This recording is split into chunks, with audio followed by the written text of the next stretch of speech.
I think I can weld it that way. I just wish I had more support underneath because I don't want the plate sagging away from the rails, frame rails, and me welding them in like that.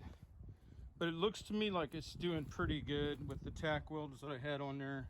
Basically, I'll be welding inside corners, not these outside edges where the tacks are, as I can get a better, deeper weld that way. I think this will work. Then once it's all welded up, I can pull the headache rack off and finish welding this clevis part here. Didn't get welded very well, and paint that underneath. And once again, I captured all the nuts, so it's just zip, zip, zip. You know what I mean? And the nuts stay there, because you know I just can't stand that where you got to hold the nut and take it off. You know, that's why I don't like skags, because a lot of them were set up with the spindles where you got to hold the top side while you're undoing the bottom, and I think it's just a poor design. So, and then now that it's off, I can touch up where I've welded the nuts on and make sure that stays there. Okay, so that's what I built. It was a while back, but maybe last year, I guess. So it's just a matter of finishing now, just burning in the welding and making it more solid before I put a mower on it. So I don't want to bend. These are bed frames and plate steel. It's not anything real heavy. So if I put a mower on there before the finish weld is done and it bends the hell out of it, it's just my fault. It's nobody's fault but mine, you know what I'm saying? So I need to finish welding it because that's when it gets its structural support. It's kind of windy out here. I couldn't get a breeze for nothing when I was welding and needed air to breathe. But then as soon as I stopped welding and I got out the spray can, I got 100-mile-an-hour gusts going right at the truck. So did the best I could. I just painted the inside here where it lays down in there on the frame, and I welded here some spots that I couldn't weld before. So I just got to stand this thing back up and then bolt up that headache rack.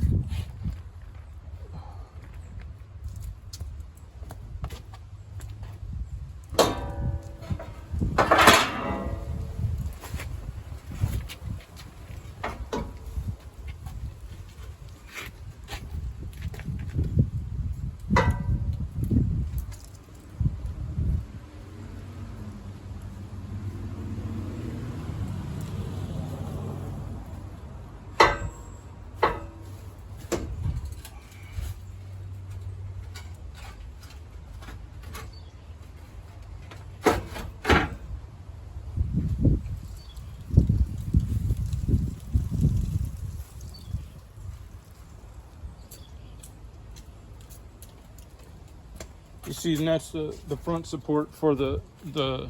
And then I got all the welding I think I'm going to do on the bed done.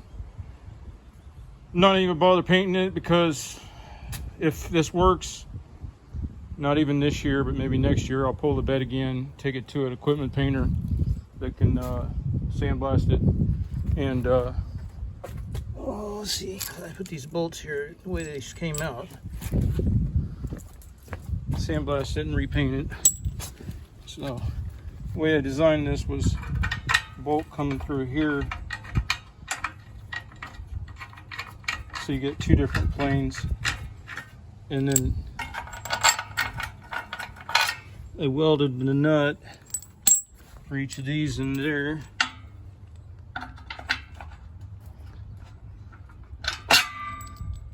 And there was a sequence I may have to follow.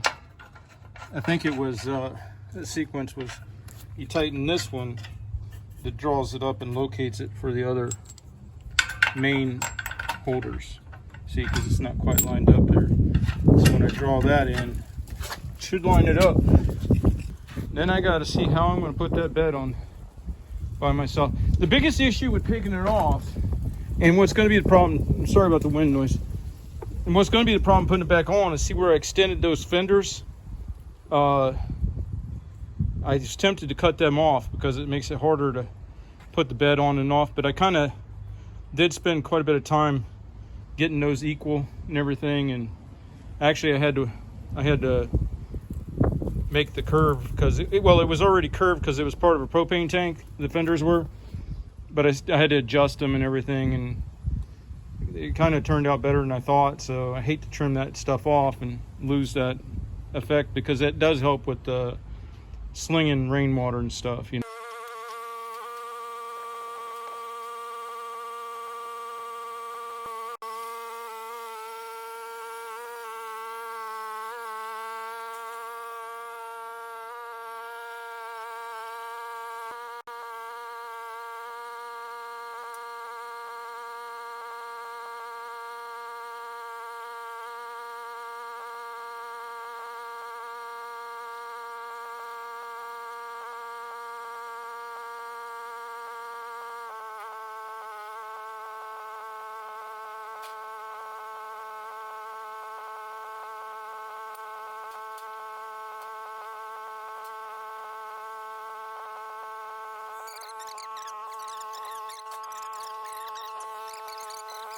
Okay, I got the front bolts in. I got 2 screwdrivers sticking in on the back holes.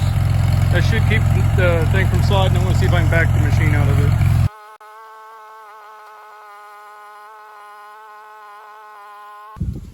Okay, so there's only one hole that didn't line up.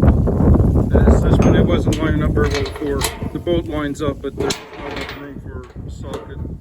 It was close before. Probably just taking the bed off and heat warping it. So I'm going to use the try using this. One thing I found out about this, I'm probably going to order a new drill, but this is the only type of drill you'd ever be able to cut the side of a hole out like that.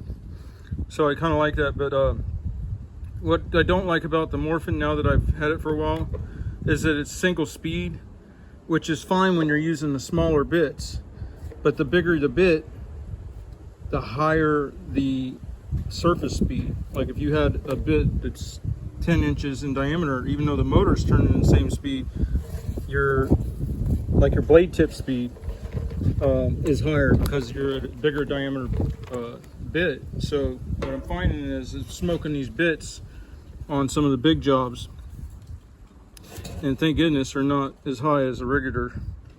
So then I hit the magnet.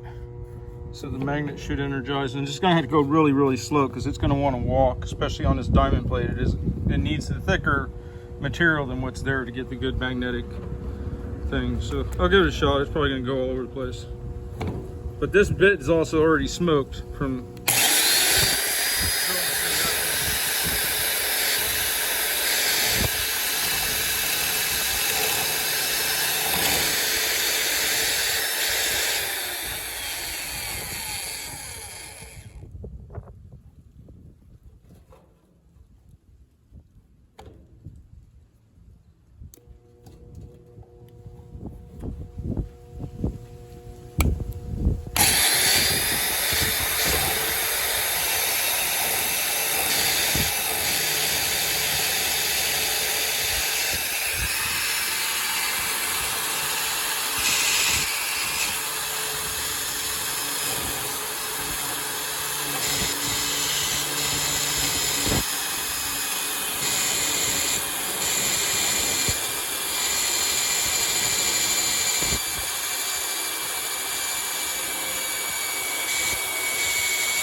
So yeah, the bit drill's good for what it's for, but I'm gonna have to order one that has variable speed. It can't, on big bits like that, it just is too much speed, and it's not adjustable. So let's see.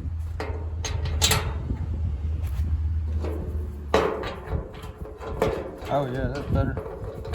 Now everything should go down. Oh, I use my old tool bags for straps. I was about to throw them out. I got a couple of them. I don't like using them for tools, but They work good for the straps. Throw them behind the seat of your truck.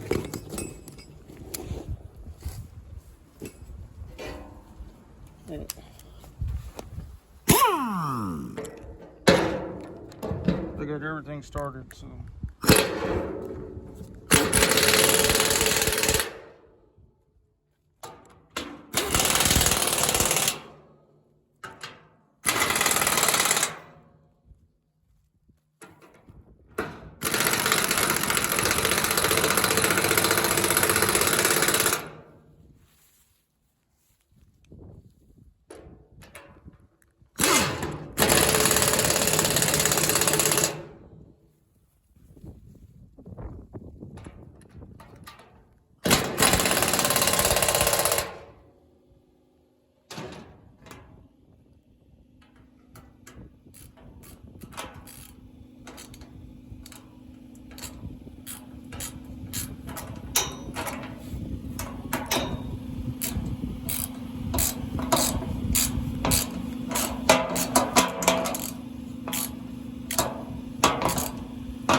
Now that bed's going to be a lot more solid, and I'll be able to put a mower on it, drive it around the neighborhood, see if I like the way it feels.